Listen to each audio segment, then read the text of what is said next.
In the near future, the company WIFELIKE Enterprises sells android wives that will do anything that their husbands want, from dinner to intimacy. They can be programmed according to the husband's tastes, and they're incredibly realistic, to the point where you can insert the memories of a dead loved one to pretend they're still with you. Thousands of men use this service, but it also has its detractors. The members of the SCARE organization think the androids have reached enough humanity to have rights and that they deserve autonomy instead of being slaves.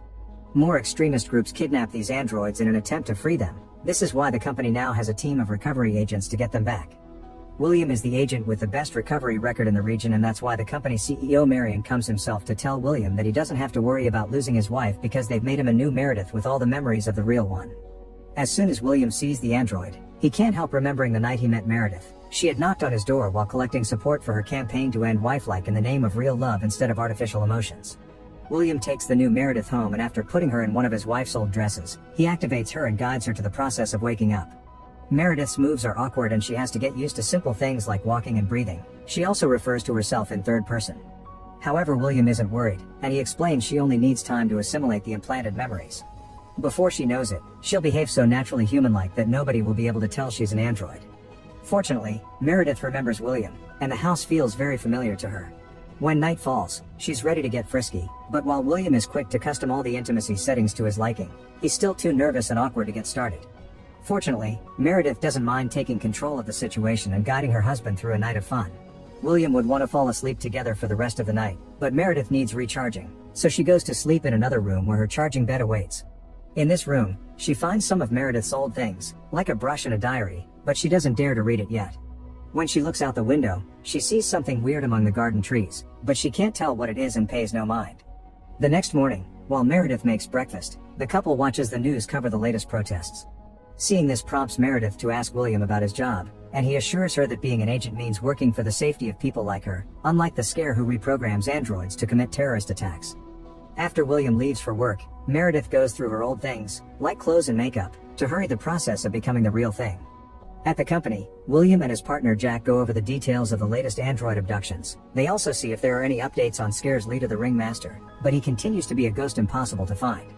Hours later, William manages to find the house where they're keeping the abducted androids just in time to see one trying to escape. William is told to wait for backup, but he disobeys and gets inside anyway to catch the girl before she runs away. As soon as he comes closer, he notices she has a shock collar around her neck, and he removes it before asking her for the details of how many people are in the house. Then, William goes inside, finding the first criminal practicing boxing moves and knocking him out easily. In another room, he finds the lab where they reprogram the androids and frees another wife from her shock collar. However, when they're about to leave, another criminal appears pointing his gun at a third android. William gives him a warning, but since the man doesn't listen, he just kills him with a few shots, calling it resisting the arrest. Meanwhile, Meredith lays down on her bed for charging and is surprised to see the interactive dream program activating. In this interface, she meets Ito, the avatar that will guide her through dream mode, offering a birthday party as her first dream. After being welcomed by William, Meredith is asked to dance by another android wife called Liddy, who sends her to meet a masked man that Meredith doesn't recognize, while Liddy's sister Ollie distracts William. This masked man does know her and gives her a card with a red bird on it, claiming it to be a way to help her remember. Unfortunately, he leaves before she can ask more questions. In the background, Louise lingers but decides not to interact. Back at the company, William drops the androids he saved so they can be reprogrammed. In the waiting room, he finds Ollie and Liddy giving him the finger, and he learns they're sent here for reset over and over because they malfunction and keep rebelling against their masters. The next morning, Meredith asks Ito about the masked man, but he has no record of him in the memory files. Then, Meredith asks him to list all of her old hobbies and is surprised to see knitting isn't on the list because she's felt compelled to try it since she woke up. Ito installs knitting 101, and Meredith begins working on a cushion with a red bird on it. Later, she goes out for a ride on her bicycle, only to end up falling in the bushes when she has to dodge Louise, who is standing in the middle of the road on purpose to make her fall. She explains she's here to tell her the same thing she says every time she sends her to the bush. They're running out of time and they need her to remember. Then Louise leaves without offering more explanations. When Meredith returns home, William helps her wash off the dirt and asks her not to pay Louise any mind. Some women just hate androids because they take away their men, blaming them for the high divorce and low birth rates. Later, Meredith goes outside to watch the lake, which used to be her favorite spot. This warm memory prompts her to use I instead of referring to herself in third person, which means she finally has concept of self. Then, Meredith gives William the cushion she knitted for him. William says he loves it, but it's obvious from his expression that he's lying. After pointing out Meredith didn't knit, William tells her about the time they met, claiming it to be an afternoon in the park where Meredith was reading on a bench. Meredith can see the memory of her on the bench in her mind, but not the face of the man approaching her. Thus, when she's alone in the charging room, she finally reads Meredith's old diary. The pages are full of descriptions of having found the love of her life, and Meredith's so touched by these words that she tries to activate self-exploration mode, only to be denied access. Next, Meredith activates dream mode, but Ito doesn't understand why some files are blocked. They choose a memory at random to visit, and Meredith lands on the park bench. Instead of William approaching her though, it's the masked man again, telling her this is where it all started and grabbing her while begging her to remember. Meredith suddenly wakes up to find William grabbing her too, explaining she just had a bad dream and that they should share a room to avoid nightmares. Once Meredith goes to bed, William sneaks outside and throws the red bird cushion in the trash. Meredith spends the night reading what is supposed to be her favorite book and watches some of the real wife's old videos, including one of her in a tent with the love of her life. The next day, William goes to an office building looking for another abducted android and finds her working as a secretary. She changed her name and some facial features before adopting a human lifestyle. She also claims nobody stole her. She walked away by her own choice. William doesn't believe her and thinks she's been reprogrammed, so he orders her to come with him anyway. The android refuses though, claiming she'd rather die free before approaching the window and jumping. Meanwhile, Meredith finds Louise has sneaked inside the house. Louise is pleased to see Meredith is already talking in first person, explaining she isn't always this quick. After confirming her people hacked into Meredith's dream sequences, Louise tells her that the masked man wants to meet her in person. She also points out that William lied about the awful things Scare does. Knowing Meredith is recording everything, Louise leaves a message for William, saying Keen can't wait to see him again. At the company, William brings back the broken android because it's his job, but he's still in a state of shock. His mood only gets worse when he sees the new ads promoting android babies that will never grow up. Bewildered, William asks for a meeting with Marion to demand an explanation about the android's behavior. Marion dismisses his worry, claiming it must have been an accident or reprogramming, which are the excuses news outlets are putting up. Back in the house, Meredith continues to read the old diary with stories about the real Meredith wanting to run away with the love of her life. Then she begins knitting a new red bird cushion because she noticed the first one was lost. When William comes home, he hates seeing the new cushion, but he's distracted by Meredith telling him about Louise and playing the message she left. William decides to call Jack for help, explaining he's been trying to protect Meredith from Keen instead of using her to lure him to them. But it's time for a change. While Meredith is dreaming, Jack will use his computer knowledge to track down Keen. Meredith creates the reality of the dream and makes it feel real, so if she gets hurt, her body will believe the pain is real too. When the dream begins, Meredith lets Ito choose the theme, and he goes for Halloween.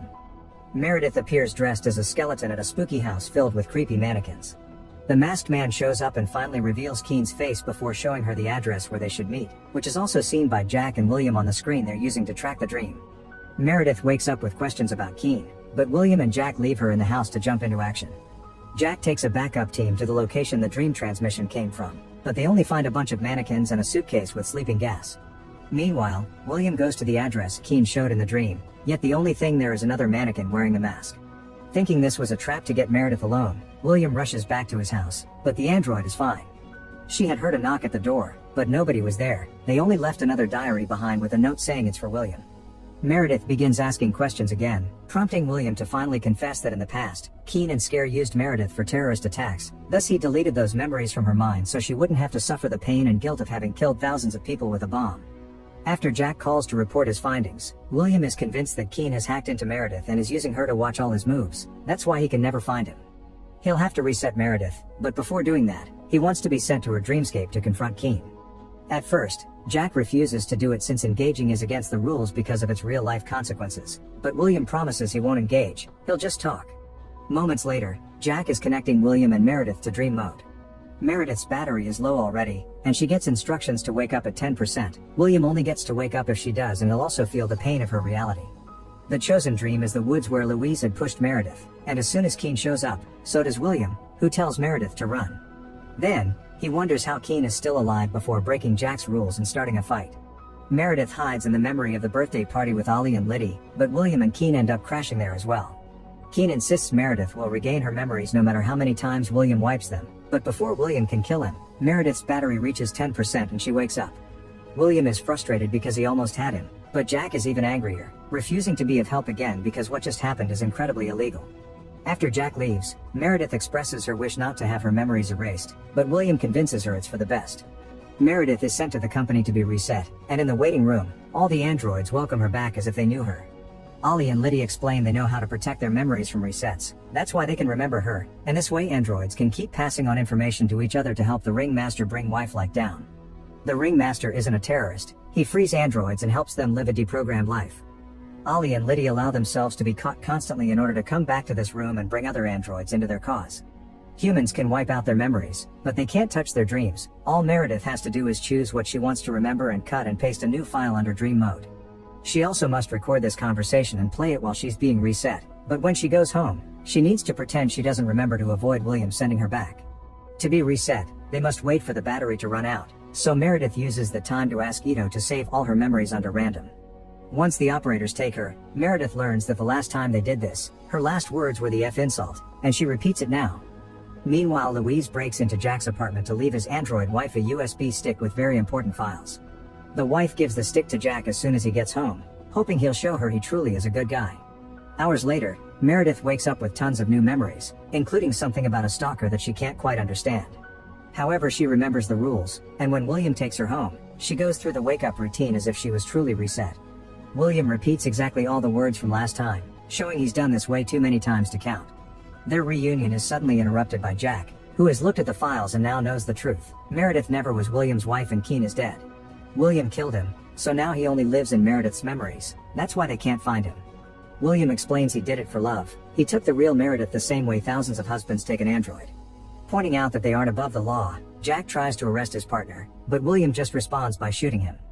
Meredith sees all this and decides to reveal she knows everything too. William had met her the day she knocked on his door promoting her campaign, and since then he became obsessed. Keen was Meredith's boyfriend, and William stalked them both until he saw the chance to strike. He arrested them by reporting Meredith was a kidnapped android, and after putting a shock collar on her neck, he shot Keen before taking Meredith home. The words of love on the diary, the memories of the bench and the tent, all of it were actually of Meredith and Keen. William tried to make a good wife out of Meredith, but she resisted and refused to call this real love. Thus William killed her with the red bird cushion and put a ring on her finger to make her look like she truly was her wife. Afterward, when he made an android out of her, he only left the memories he liked. Seeing that Meredith remembers everything, William panics and begins rambling about having given her a perfect life where she can't get sick or get old plus his unconditional love. Meredith doesn't care and fixes her settings to have full strength. Then she attacks William as she reveals she had been the Ringmaster all along, and the Keen in her memories had been Louise wearing a mask to help her come back. Meredith's mission was to record everything and use it for the cause, and now, she's ready for revenge. After breaking William's arms in name of Keen and the real Meredith, she uses the new red bird cushion to kill him. After leaving the ring behind, Meredith rejoins her sisters at the Scare Secret headquarters, promising all her fellow freed androids that they'll never be reset again. Meanwhile, Marion appears in the news lamenting the loss of beloved Agent Jack and promises to catch the culprits. This mission shall be assigned to William, who appears on the screen alive and healthy, implying he must be an android now. Make sure to subscribe and turn on notifications so you can watch more videos like this. Thanks for watching.